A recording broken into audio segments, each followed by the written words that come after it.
For episode 52 of the Intercooler Podcast, we're going to be jumping around a little bit, lots of topics to discuss, none of which, though, Andrew, are sort of more important than Sabine Schmitz passing away. We heard the news very sadly last week that she died. She'd been battling cancer. She was only 51 years old, and it's just so sad. I think the sort of outpouring of respect and admiration for her on social media was extraordinary, and it made me realise actually how liked and respected she was. Yeah, I mean, what surprised me was the way it actually went. It went way beyond it being the sad news of her passing, way beyond our world. I can remember looking at, if you go on the BBC website, and there's always this sort of thing of what's the most read thing on the website, and she was right up there. And it's not as if there's not a lot of news around at the moment in other parts of the world. And she clearly had a connection to people way beyond what we think of the sort of rather small enclave of people who, idiots like us who do what we do. She was on Top Gear, but she wasn't on there, all the time. And yet there was something about her that was. I think the thing about her is, very, very sadly, I never met her, and I would have just loved to, because she just struck me as being absolutely authentic. There are some people who go on there and you can see, well, that's fine, they're presenting, and you can imagine that. In fact, I've met some of them. Guys like someone like Harris is absolutely off the camera the same person that he is on the camera, and others clearly are not. And Sabine, you could just sort of see that that's the person, and that bright, warm, bubbly, but still strong and impressive, not to mention super talented person that is, coming out the screen at you is quite clearly who she was. And I think that, all the stuff that she did, and more importantly, the way that she did all that stuff, always with a smile on her face, always aware of how lucky she was to be able to do what she did, is probably what people connected to. And it's just... coming after Murray, and Murray passing, he was an absolute legend, obviously, but he was 97. I don't think any of us would complain if we went at that age. But 51, I'm 55, and it just doesn't seem fair, does it? And it's just really, really sad. And the people I know who did know her are in bits about it, and understandably so. Yeah, I think her profile, more generally, it really stemmed from that first appearance on Top Gear, didn't it? When Clarkson went out there in a Diesel S-Type to set a sub-10-minute lap. I could do that lap time in a van. And that one line really rocketed her to a kind of superstardom. Also with, just the average man in the street. I think I wrote that in a piece that we posted when she passed away. I said that... to the man in the street, she will always be the German woman who mocked Clarkson with that immortal line. And then, but she was really a heroic figure at the Nürburgring long before she ever appeared on television. She won the 24-hour race there twice in the 90s, back-to-back wins. She's still the only woman to have won the race. And she was smoking everybody in the ring taxi long before she appeared on Top Gear, wasn't she? And she was. I can remember going to one of my early trips out there long before she was on Top Gear, and she was a sufficient legend that I just wanted to go in the ring taxi, because you just do, don't you? You go there, everybody's got to have a run around the ring taxi, and just really, really hoping that it was going to be Sabine driving, and it wasn't. It was some hairy-ass bloke, and and that was fine. But even then, she was an absolute local legend. Yeah. What a loss! What a shame! I know. Do you know what? It's a horribly clinical way of measuring these things. But when I look at the stats, right, on our Insta post, where we announced that she'd passed away, they're just extraordinary for us. That post has been liked almost 13,000 times. Now, if a normal post gets liked 1,300 times, we'll think that's done quite well, haven't we? Wouldn't we? Yeah. But 13,000 is just well beyond our normal expectations. I know there's a bit of Instagram algorithm in work there, but it does demonstrate to me just how popular she was. Yeah, about people identified with her, how people admired her, connected with her. It was lovely to see that, that people felt sufficiently strongly about it just to sort of, even if you just sort of click that like thing, it's just sort of saying, yeah, I get this, I understand this, I know who this person was, and we share in that sense of loss at her passing. Yeah, we definitely do. Yeah. Well, bless her. Okay, so let's move on then, Andrew. Another thing that we posted on Instagram last week was about our new tagline. We've got a new tagline. That's fun, isn't it? The point is, we have a new digital magazine on the way. And over the next few days, next couple of weeks, you're going to hear everything there is to hear about it. We're going to tell you who's going to be writing for us, because it's not just you and me, Andrew. We've got a whole team of people lined up. And we're shooting for the stars with this thing. It's going to be a much, much bigger product than the Intercooler or Drive Nation ever has been.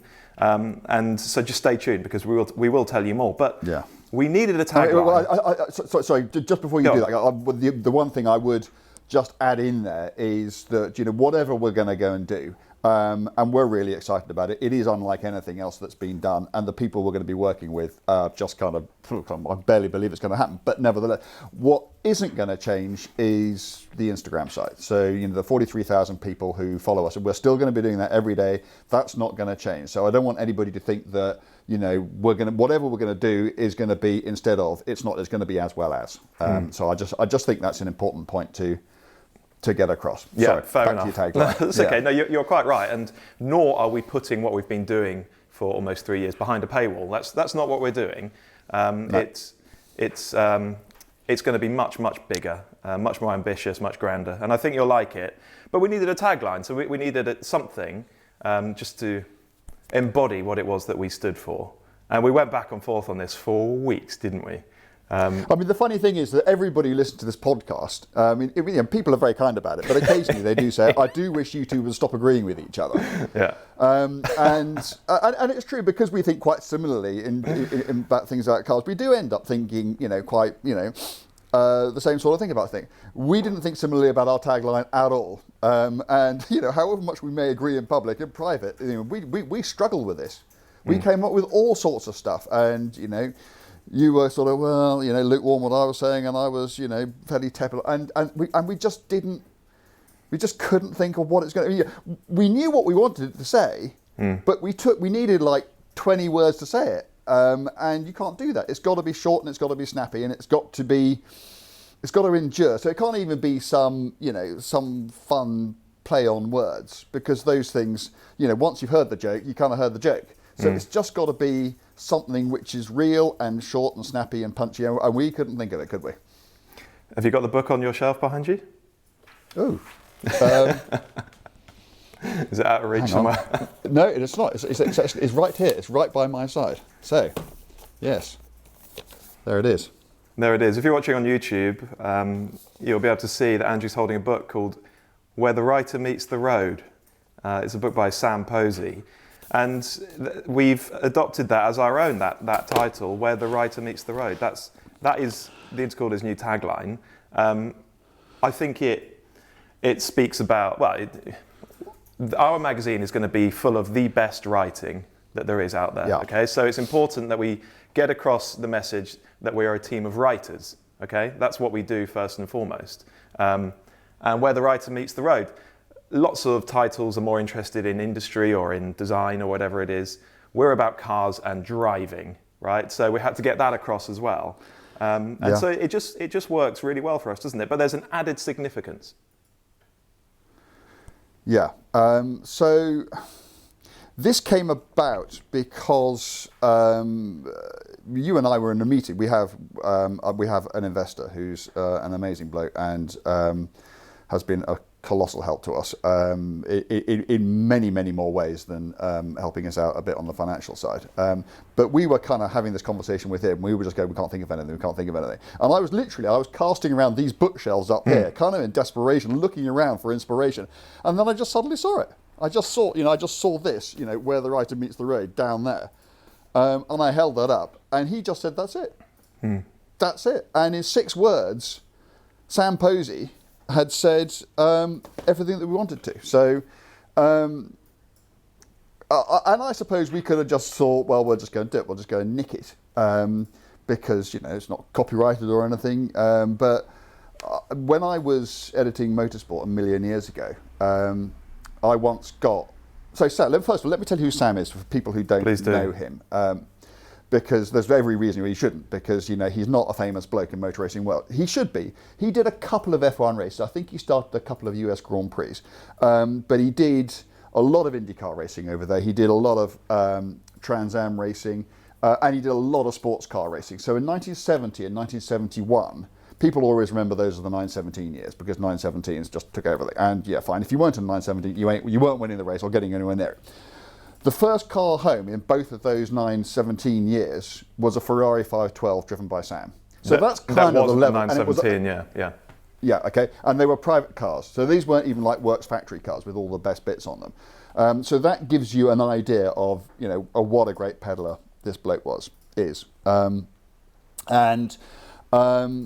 commissioned him to write a story about Mark Donoghue back in the days when I was editing Motorsport. Because I just wanted somebody who knew him, and I didn't know anybody who did, but Brian Redmond told me that Sam Posey was great mates with him, and I didn't even realise that Sam could write, but I just sort of kind of rang him up and said, well, can you do it? I'm thinking to myself, I have to rewrite it when it comes to it. And this story came in, and it was just beautiful. It was just absolutely beautiful. The sort of thing that if a bona fide, paid up, permanent, full-time professional journalist had written, I would just be going, wow, that's fantastic. This guy could he just writes so beautifully. And so anyway, so when we decided that this was the thing, I needed to get his blessing. I just couldn't nick his idea. And I'd lost his contacts, but I got hold of David Hobbs, who is another great underrated British racing driver who's been living in the States for years. And he actually wrote the foreword for that book. So David gave me Sam's contacts. Sam is 76 now. He's had Parkinson's for years, so he's not in the best of health. But he just said yes. He just said, great idea, good luck, help yourself. And it was just lovely. So, not only have we got the name, but we've got the man's approval to use it too. So yeah, thank you, Sam. I don't suppose you'll ever see this, but if you do, really seriously appreciated. And we hope that you agree with us that when you see what we're up to, that it is the best way in 6 short words of defining what we're all about. That's right, yeah. I mean, it works as a tagline on its own, but the fact that it's the title of Sam Posey's book just gives it that extra dimension, doesn't it? And so this guy was a phenomenally skillful driver, and by all accounts, a great writer as well. I suppose that's what you and I are shooting for, and will always shoot for the rest of our careers, and get hopelessly nowhere near. But there we go. You've got to aim for something, haven't you? So there we go. That's why we have this tagline. It's great, I think. Yeah. Yeah, I mean, I will never, ever be able to drive a tenth as well as Sam Posey could drive, but I thought I might be able to outright the average racing driver, but actually now I've seen what he's written, I'm not sure that I can.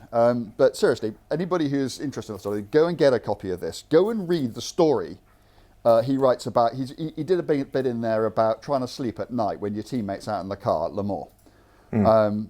It's absolutely, it's just for pure writing, it's beautiful stuff. It's as good writing as I've ever read in the field of automotive journalism.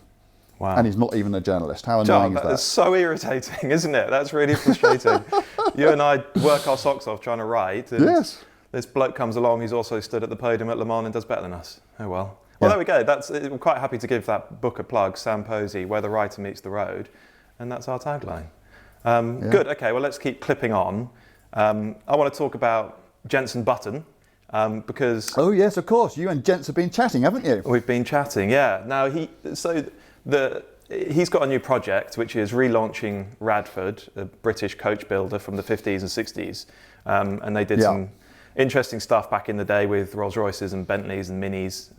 Quite a famous name from coach building, actually. And Button is bringing it back with a bunch of others, including Ant Anstead, the TV presenter and car builder. Also another third British guy called Mark Stubbs, who's a designer, and an American chap called Roger, who's the sort of the business brains behind the operation, I suppose. So they're bringing this company back, and it basically gave me an opportunity to sit on a Zoom call with the bunch of them, including Jenson, which I was just so delighted about because the bloke is a hero of mine. I remember I had a slightly unusual introduction to Formula One because about the time where I was becoming aware of it, we were right in the midst of the Schumacher Ferrari years. And you're not going to get hooked on, I suppose it's similar to the Hamilton era at the moment. As a newcomer, you're not going to get hooked on the sport if it appears that the same bloke's winning every other weekend. Even if you're a fan of the bloke. It's just not exciting, is it? It's not exciting. And there's this young British guy who seemed like a lot of fun, called Jenson Button, and most of the time he was, hanging around mid-pack or towards the back of the grid somewhere. But then there was that racing in Hungary. Was it 05 or 06? I forget. I think it was 05, wasn't it? And he won a race, an F1 race for the first time. And I was so excited. I leapt out of my skin. It was like my football team had won the Premier League or something. I loved it. And from that moment, I was hooked. The trouble is, Button then had his lean years, didn't he? With that Honda Earth Dream car. And all of a sudden, my favourite drivers just at the back of the field, and there's not a lot of fun to be had from watching that happen.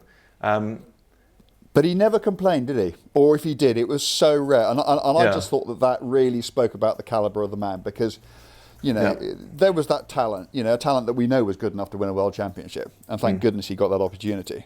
And yet all those years in those cars that just weren't as good as the bloke who was driving them. And he was just always the team player, wasn't he? He was always just, we're going to keep on plugging with it. And he kept a smile on his face. And, you wrote a piece, didn't you, on the Intercooler last week about drivers flouncing off and getting, hot under the collar and shirty without perhaps necessarily realising how lucky they are to be doing that job in the first place. Yeah. And he was never like that. And he, almost more than any of them, had grounds to. That's right. Really impressive. And then 2009 happened for him. He won the championship, and he was a hero of mine from that moment on. I kind of feel that he had a couple of good seasons after that with McLaren, didn't he? He won a handful of races, but he was never in a championship-winning McLaren or a championship competitive McLaren.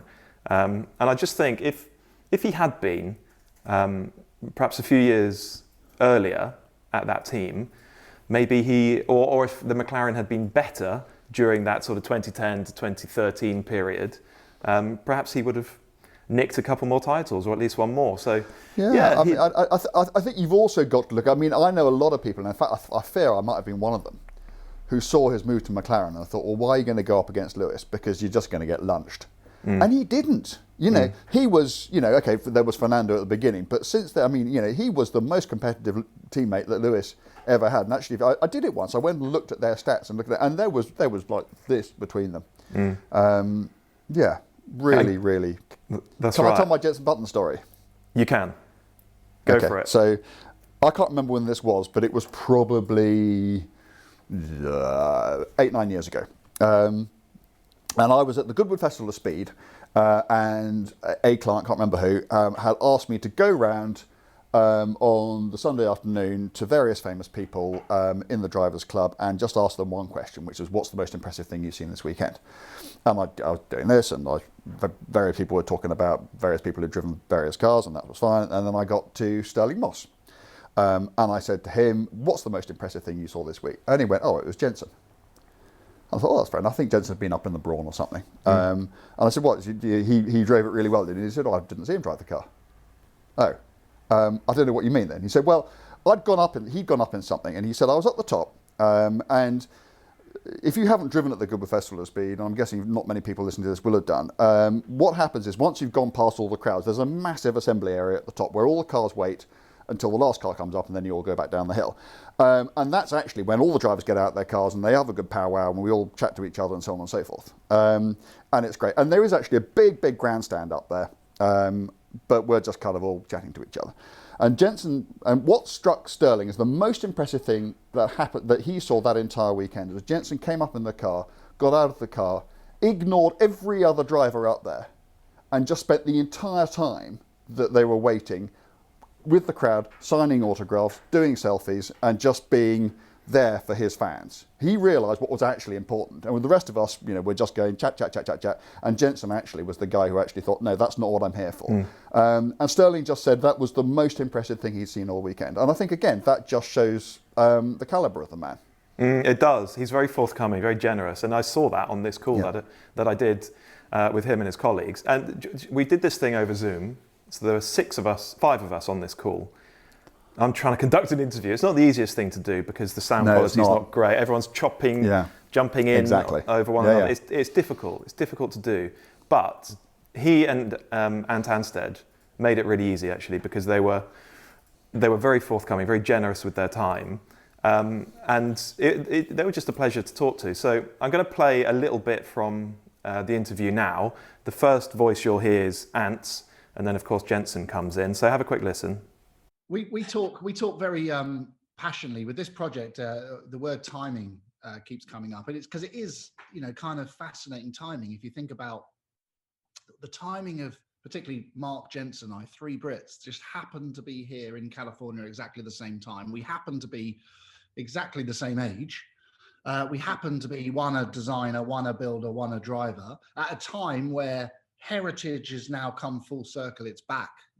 OEMs, Aston are building a DB5s, Jags are building C-types, D-types, even Bentley will offer you a 1930s blower. So there's something in the air at the moment. And then to partner up with Roger, whilst reviving this new brand, whilst an OEM or many OEMs are willing to partner with us, it's all about weird timing. Very excited schoolboys, but with lots of experience and hopefully skill. But this is super exciting, and once you're able to see what Mark has designed, it's really bloody exciting. So Jenson, is this the sort of thing that you imagined yourself getting into once your full-time racing days are behind you, or did this just sort of this opportunity appear and you thought, I have to? Well, I think every driver that races in F1, when they retire, they hope to be probably working with a manufacturer post F1, as an ambassador for the future. And for me, I've jumped around with different manufacturers, and I've worked with a few, one in particular, but it just didn't go in. We didn't go in the same direction with thinking about the future. And this I thought was a fantastic opportunity because it's not working with one manufacturer as such, but it's working with a brand that has so much history. Obviously puts a lot of pressure on our shoulders because we have to do a fantastic job. But such an exciting brand of what they've achieved in the past, Bradford, but also I think what we can achieve with new technologies. Also, it's freedom for me. You don't really get that with manufacturers as such. It's freedom to design and build something that we want within reason. And for me, I can do as much testing as I possibly want, and I can adjust the car how I want it. With the motor, with the gearbox, the mechanical grip, the aero. So there's lots to play with, and we can turn things around pretty quickly with new technologies like 3D printing, whether it's the parts or it's a tooling that we're going to be making. So it's really, really exciting for me, and something I've really enjoyed so far working with these guys. And there's so much to come in a very short space of time. So they're not saying an awful lot about what they're up to now. They're just announcing this new project, relaunching Radford as a sort of modern day coach building concern. We're going to see, they say that they're working with several OEMs, and they're not just dropping new bodies on top of existing cars, they're really getting stuck into the nuts and bolts engineering as well. So they're going to be working on chassis and engines and aero parts, as well as the bodies and the cabins. We've spoken quite a lot in the past about what we suspect is a new era of coach building. We've said that, haven't we? That we think that perhaps there'll be companies dropping really beautiful bodies on top of standardized electric platforms. But also, it ties into the resto mod thing. We think there'll be companies springing up to restore and modify existing petrol engine cars. Similar to what Singer and Alphaholics and Eagle have been doing for a while. And it just seems that Jenson and his mates have recognised something similar and are getting in on the action. It's very interesting that this Zoom call that you had with them, they're all in LA, I think, weren't they? That's right. Yeah. So, okay, so we're recording this on Friday. It goes out on Tuesdays. But so last Thursday, for those listening to this, I did 2 hours on the Smoking Tire podcast. The Smoking Tire is one of the really, really big podcasts in the US. A couple of great blokes do it, Matt Farah and Zach Clapman. And we were talking about this sort of stuff. And they are so far ahead of us with just creating stuff. The sort of stuff that you were talking. He was telling me about, there's an electric Ferrari out there. Someone has done an EV 308 GTB. So there's a 308 which caught fire, burned. Yeah. Or the engine did. So they pulled that out. And there is now somewhere in California, there's an electric 308 running around. And I'm still trying to work out exactly how I feel about that. But no, I think you're right. I mean, you know, I sort of think we are on the cusp of such enormous change. And obviously EVs present some huge challenges to people who love driving cars because of all the things that we've talked about, you know, weight and recharging and lack of noise and all this sort of stuff.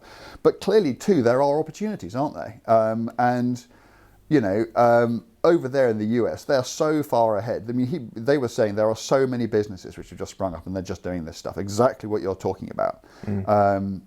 They are just using particularly, you know, that kind of roller skate architecture where you can just put any kind of body on an EV. Or, you know, he was talking about a Willys Jeep EV so Matt Farah talking about a Willys Jeep EV that he'd driven. And it's literally, you know, the battery pack is the same size of the same shape and size of the engine. It's almost plug and play. You pull one out and you put the other in, you hook it up to the same gearbox, run it through the same diff, and off you go. And that's, you know, I think that's going to be, I mean, it's not going to be the way the world goes, but it's going to be the way that a much larger chunk of the world than we are currently aware of is going to go. And yeah, I mean, I'm interested in it. I want to drive a few of these things. I'm not convinced by them yet. In towns, yeah, clearly, there's going to be a huge demand for them, but at least it's interesting. It seems Radford are going to be doing much. They're not just EVs, actually. They are going to be working on combustion engine cars. Yeah. I think we're going to see their first car later this year. They haven't told me what it is. I don't know. But for example, what if there is a client out there, or a small number of clients, who have a McLaren Senna, and they love driving it on track perhaps, but they get ribbed all the time for the way it looks because it's an unusual looking car. Now, what if an independent organisation came along, offered a new, very beautiful body for it, and perhaps Jenson Button made some amendments to the way that car drove? That is quite an interesting thing, I think. And I suspect that's the sort of stuff that they're going to be getting stuck into. I don't know, that's a bit of a guess, but we'll see. And I think it's quite an interesting project. In that whole interview, by the way, it's up on our YouTube channel. The whole thing's also on Instagram, so you can go and watch it if you want to. Jenson also talks a bit more about other stuff. He talks about Extreme E, which he's going to be doing this year. He talks a little bit about F1 punditry and life out in LA. So go and have a watch. I think he's just a good lad, and he is genuinely one of my motorsport heroes. So it was just very, very cool to get 20 minutes or so to chat with him. He also said he checked out the intercooler while we were on the call. He's followed Drive Nation and the intercooler for a while now, but while we were on the call, he jumped off, had a quick look at it, and he came back and said, "That's very cool." That's quite good. There you go. Yeah. Pleased with that. I mean, he could just be saying that because he's a nice bloke or he wants something from us. But I don't care. He probably does think it's quite cool. Exactly. Good. Right. Okay. More important matters, though, Andrew. Much more important than Jenson Button and his new coach building concern. You've bought a car. I've bought a car. That's more important than anything, isn't it? I mean, you know. Forget COVID. You know. Headline, yeah. I've bought a car. Yeah, I bought a car yesterday. Yes, so I bought a Caterham. It's an itch which won't go away. You know, I think this is my fourth, but I've not had one for years and years and years. It was kind of when I was a kid. I could still remember the day I first saw a Caterham go past. Might have even been a Lotus back then. and just looking at this insect-like, super low-slung thing, and just thinking that's just a bit of me. I've been so into them all my life. So before I was a motoring journalist, I had a Caterham 7, which I destroyed showing off to my mates at Goodwood back in the mid-80s, I guess. And then me and a few of the boys at Autocar, James May being one of them, built a Caterham. Well, we tried to build a Caterham. The idea was that we would carry a load of cardboard boxes into a shed on a Friday evening and drive a Caterham out of the same shed on a Monday morning. It didn't quite happen like that, not least because Caterham didn't supply enough of the parts. It was missing a steering wheel and stuff like that, which was fairly important. But then that's the car that we then gave back to Caterham. And Jez Coates of Caterham described it as the worst built car he'd ever seen.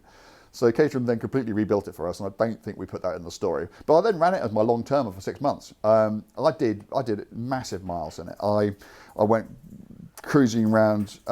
Actually, that was the car. I went on holiday in France with them with my then girlfriend, and thought to myself, well, if she could put up with this, she should probably. She's probably a keeper.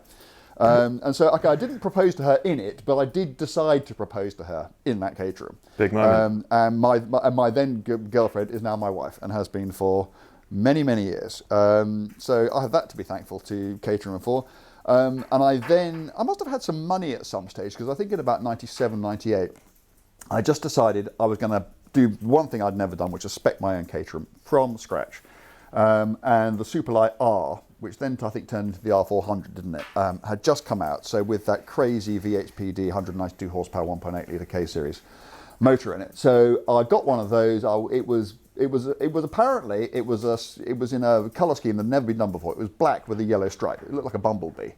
And apparently a few have been done like that since. And yeah, it was just a mega car.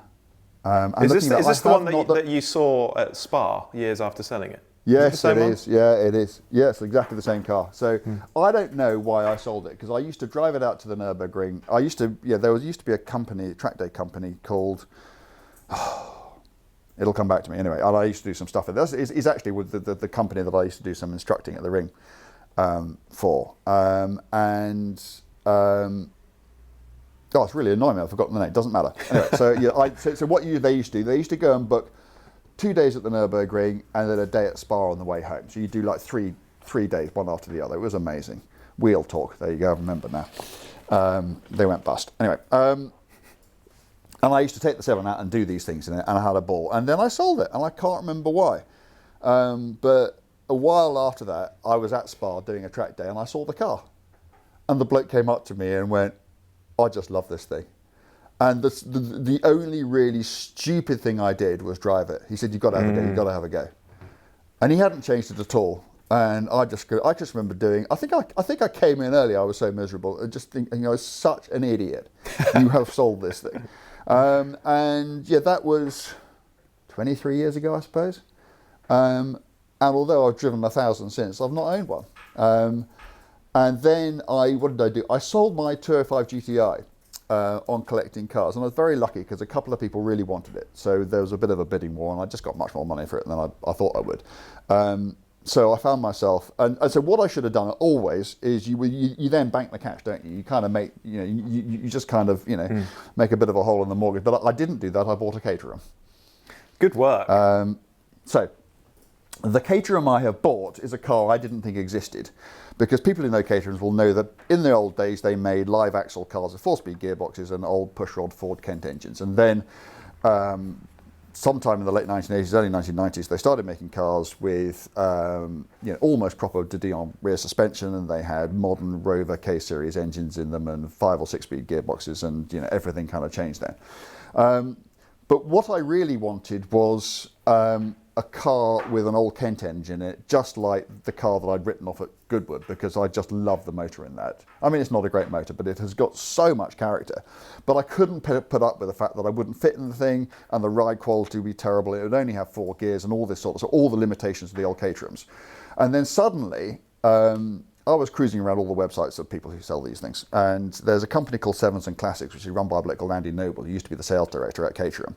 And Andy I've known for years and years and years, and I just like him and I just trust him. And suddenly on his website, this car turned up. So it's a 1997 car, so very much from the modern era. So with the Dion axle and the long cockpit, which means I fit into the thing, but it had a crossflow in it. And I kind of forgotten they even made these cars, because there was actually some crossover between the sort of K-series cars and the Crossflow cars. So I just went down there, and and the stupid thing is I kind of knew I'd buy it the moment I got in the thing. I ran it around the block, drove it for about 10 miles, came back and went, yep, fine, I'll have it. So so they've got to do a few things to it. They've got to drop the floor a bit because I can get a bit more comfortable. I put a spacer on the steering wheel, but the car is, the engine is, although it's the original 1997 engine, it's brand new because some mad Frenchman rebuilt it 2 years ago, and it's done no miles since. And I just couldn't be more excited. It's not, it's not a flash Caterham. It's never going to go near a racetrack. I'm just going to use it for bimbling around here, and hopefully all my mates will come over and they can bimble about in it too. It's one of those cars that half the fun is just watching your mates drive it, and just particularly if they've never driven a Caterham like that before, and just seeing how much fun you can have in 15 grand's worth of motor car. Because it's off the scale. So when I've got it, why don't you take your Alpine and I'll take my Caterham, and there are two more different approaches to the business, other than being kind of really, really light. But to the business of having fun on four wheels, you'd struggle to find. But they both do their jobs in such utterly different ways so well. I think we could do a little bit about that, couldn't we? Yeah, definitely. Yeah, that'd be great. So we'll see your car on the Intercooler soon. We'll get it together with my car. We'll swap seats. You've not driven my car yet, actually. That'd be fun. Great. Well, congratulations on your new Caterham. Thank you. That's exciting. Did I bang on a bit too much about that? The problem with when the subject is Caterham, the moment you start me, I'm quite difficult to stop. I could do you another 20 minutes if you like. That's fine. We'll revisit it later on once you've actually got the car. We should probably let you take delivery first, shouldn't we? Before talking about it again. Minor detail. Yeah. Good. Great. All right. Well, I'm looking forward to hearing more. Okay. Final thing that I want to discuss this week on the podcast. Aston Martin today actually have announced a new Vantage. It's called the Vantage F1 edition. Not many road cars have carried F1 badging, have they? Well, I can think of a McLaren. Beyond that, there's not much, is there? It's interesting. I think you can get an F1 cockapoo. That's a bit different. But this what's an F1 cockapoo? I don't know. I'd have to ask someone. But it's to do with how they're bred and what its parents are or something. I don't know. I think it's a first generation cockapoo. Anyway, so it's really, really fast, but it breaks down all the time. Yeah, exactly. It's lightweight. Yeah, loads of power. So Aston Martin have done this F1 edition Vantage. Now it's partly because they're going back to F1 this season, but also because they're sharing safety car responsibilities with Mercedes AMG this year, aren't they? So we will see Vantages running around at the front of the pack and DBX at the back of the pack as well as the medical car. And so to bring the Vantage up to scratch for the safety car duties, they did a bit of re-engineering on it. And what they've effectively done is transposed all that engineering work onto a version of the Vantage for sale to the public. It's the most powerful version of the current Vantage with, what have we got, 535 PS. So what's that, 527 bhp or something like that. Okay, so it's like, 25 more than it's got normally? Exactly, 25 so it's like more. It's sort of like a 5% upgrade. So it's something, you'll notice it, but it's not... It's something, but they've done a lot of fine-tuning work to the steering and the suspension and the aero as well. It sounds like they've gone deep with the chassis, actually. And I quite like this line. Improve lap time performance in order to successfully carry out its role on the F1 track, but without compromising its on-road capabilities. Notably, it would do so without the fitment of aggressively track-optimized tyres. So that's quite good, isn't it? They're not just slinging a set of Cup 2s on it. They're finding improvements in the chassis itself. I think that's quite a neat approach. Well, it's quite interesting, isn't it? Is it a limited edition car, or is it? Have they said that, or what they're going to charge for it, or? Yeah, they're charging 142k for it. It's on sale now, Deliveries begin in May, actually, so it's actually not that much more expensive. And if it was a limited edition, they'd have said so, wouldn't they? So I think we can presume it's not. Yeah, I think that's right. I think they will do. I mean, it's no secret, is it, that they've struggled with that car. No. Certainly from the first off, sales were not what they hoped that they would be. I think the perception is that the styling wasn't great and the price point was wrong. But I think, clearly it doesn't need another 25 horsepower and to be a safety car in Formula One. I'm quite sure that you could provide perfectly adequate safety car facilities on 503 horsepower.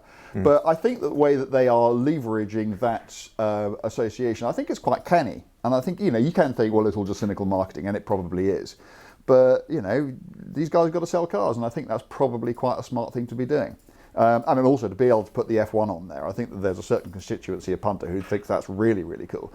I bet they've all got grills on them, haven't they? Have any of the pictures they've all got cars with the new front grille on it? It's got the new grille. Yeah, there you go. But I'm being fair play to them. As far as I can tell, it's 8-speed auto only. Potentially that's a shame. But I don't know. It'll be fun to drive. I mean, there'll be some very clever marketing people who have looked at this and calculated the TV airtime that they'll get from the safety car stuff that they'll be doing this season. To someone like me, though, and perhaps it's true for you as well, I just wonder how good that association is, because this is the safety car, right? This is the car that comes out to slow the pack down. It's not the fun car. It's not the excitement car. I know where you're going with this. It's the safety car.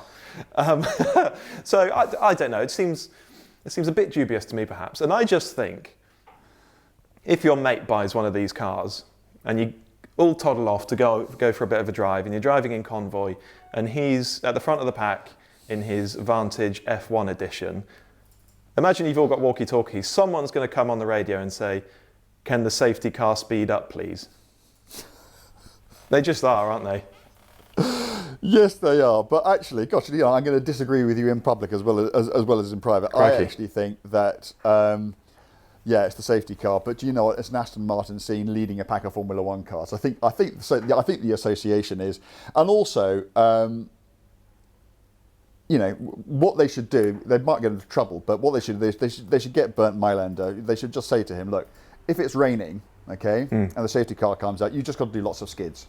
Yeah, I know they should. You've just got to drift it absolutely everywhere, because we got, and you can say we've got to provide, while people are waiting for this racing restart, we've got to provide them with some entertainment. I know that's probably not what a safety car is meant to be doing, but actually, it's worked for Mercedes, isn't it? I guess they so. wouldn't have had that AMG GTR out there for as long as they have, and I mean, it's interesting, isn't it, that it's shared duties between Mercedes and Aston Martin. I don't know where they're going to alternate. So the safety car and the medal car are going to be Mercedes one race and then an Aston Martin to the next. I don't know how that's going to work. But even for Aston Martin to be seen making those associations, to be in that company, and to be leading that field, I'm not a marketing man, thank goodness, because I wouldn't be very good at it. But I suspect it's going to work for them.